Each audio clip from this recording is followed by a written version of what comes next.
सभी को राधे राधे। साल 2024 की सबसे बड़ी एकादशी अर्थात इसे भीमसेनी एकादशी भी कहते हैं। इसका व्रत धारण करने का सही समय क्या है तथा पारायण करने का सही समय क्या है। 17 जून को 4:00 से प्रातः एकादशी आ रही है तथा 18 जून को 6 बजे तक एकादशी रहेगी। इसलिए 17 जून की जो एकादशी है वह दशमी युक्त है। ये समझने की बात है। हम हर वीडियो के माध्यम से बताते हैं कि दशमी युक्त एकादशी का व्रत धारण नहीं करना चाहिए, वह वर्जित है, वृद्ध मानी गई है। माता कुंती और गांधारी ने भी गलती से यह व्रत कर लिया था, तब भगवान श्री कृष्ण के पास गई, उन्होंने बताया।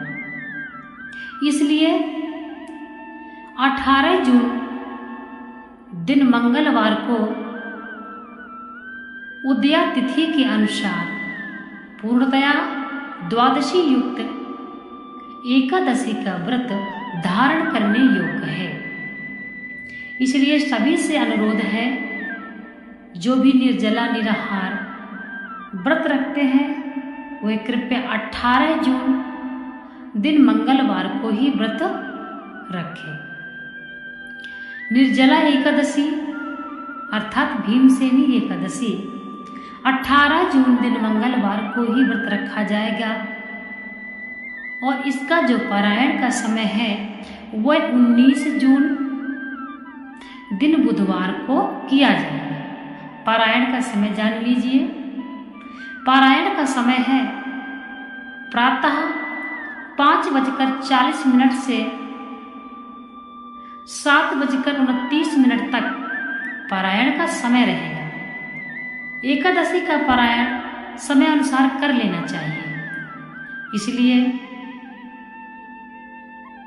द्वादशी के दिन अर्थात बुधवार 19 जून को आपको निर्जला एकादशी का पारायण करना है। 5:40 से लेकर 7:29 तक आप पारायण कर लीजिए।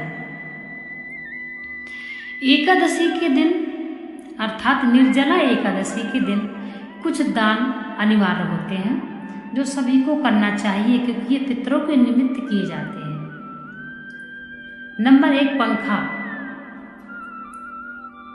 पंखा आपको उस दिन पूजा के स्थान पर ही रखा जाता है।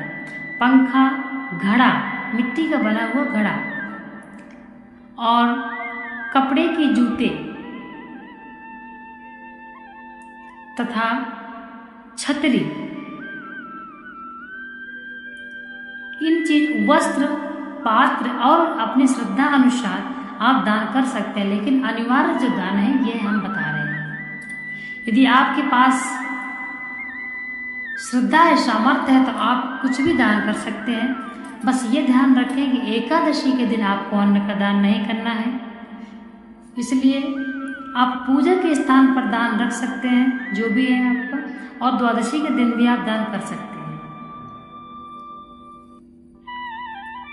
यह दान सभी को करना चाहिए।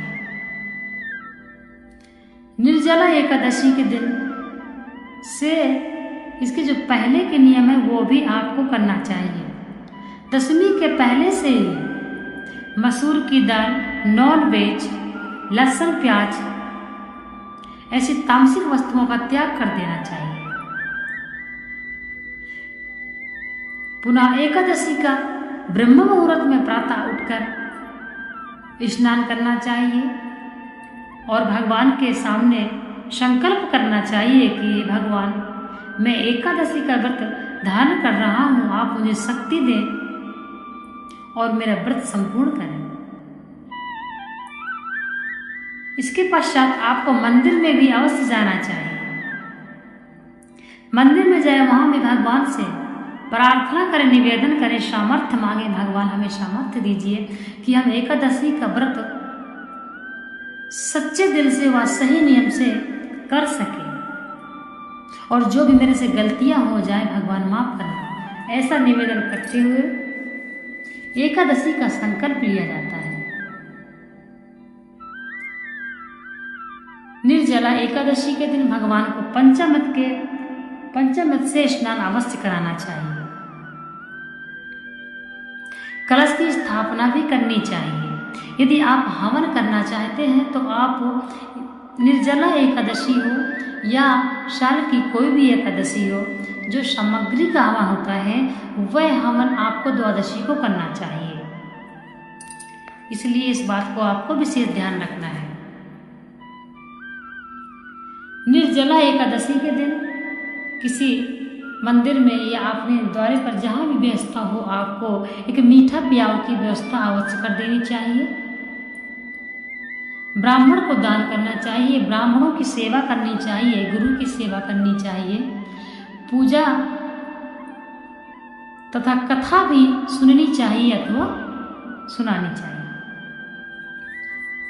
कलश की स्थापना करें, गौरी गणेश की पूजा करें, पृथ्वी पूजन करें, सभी देवताओं का आवाहन करें, कुल देवता का आवाहन करें, ग्राम देवता का आवाहन करें, इष्ट देवता का आवाहन करें, क्षेत्र देवता का आवाहन करें, 10 दिक्पाल देवताओं का आवाहन करें, सभी को नमस्कार करके आसन प्रदान करें और भगवान की पूजा प्रारंभ करें। भगवान विष्णु का पंचामृत से स्नान कराएं, दीपक जलाएं, पुष्पमाला अर्पित करें, रोली, सिंदूर, चंदन, ये सारी पूजा की सामग्री आपको रखनी चाहिए। एकादशी के दिन आपको पूजा के स्थान से चावल दूर कर देना चाहिए। कभी गलती से भी एकादशी के दिन चावल अर्पित कर दें, इसलिए पूजा की जगह से आप एकादशी के दिन चावल हटा दें। एकादशी के दिन सफ़ेद तिल, जो सफ़ेद तिल आता है वो चावल के बदले अर्पित किया जाता है, तो सफ़ेद तिल आप रख लीजिए। निर्जला एकादशी के दिन किसी को गलत नहीं बोले और नास्तिक व्यक्ति से बात नहीं करनी चाहिए।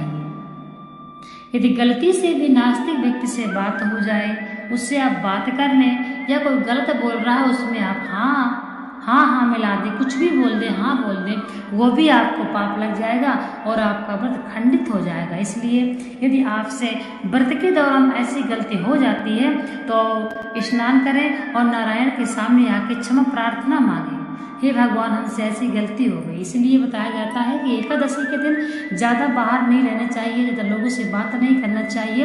एकांत में अपना जैसे भगवान का भजन करते हुए, द्वादश मंत्र का उच्चारण करते हुए, ओम नमो भगवते वासुदेव का जप करते हुए अपना दिन व्यतीत करना चाहिए। तथा रात्रि में हरि कीर्तन करते हुए जागरण करना चाहिए। अच्छे व्यक्तियों के पास ही रहना चाहिए, बैठना चाहिए, ताकि किसी ऐसे व्यक्ति के पास ना बैठें कि आपसे उनकी वजह से आपसे कुछ गलती हो जाए और आपका व्रत खंडित हो जाए। इसलिए अच्छे व्यक्तियों का ही संग करना चाहिए। तुलसी का पत्ता आपको दशमी के दिन ही तोड़ के रख लेना है, क्योंकि एकादशी और द्वादशी में तुलसी का पत्ता तोड़ना वर्जित माना गया है। एकादशी के दिन तुलसी में जल भी अर्पित नहीं करनी चाहिए, व अन्न से बनी हुई मिठाइयाँ ये बिल्कुल भी अर्पित नहीं करना चाहिए। एकादशी जो धारण करती हैं माताएं बहनें, उनको एकादशी के दिन बाल नहीं धुलना चाहिए, इसलिए दशमी के दिन ही आप बाल धुल लीजिए।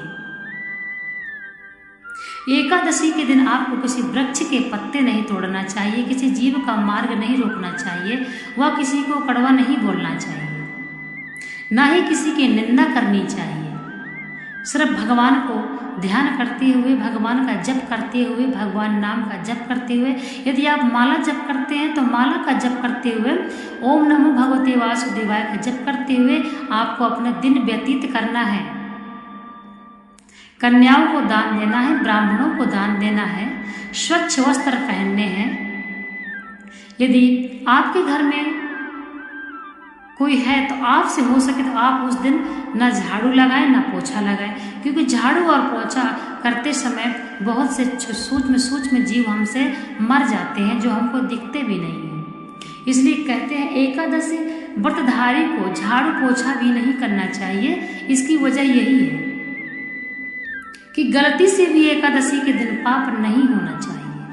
इसलिए इन विशेष बातों का ध्यान करें और ध्यान करते हुए इन सब नियमों का पालन करते हुए एकादशी का व्रत सभी को धारण करना चाहिए। जय श्री राधे।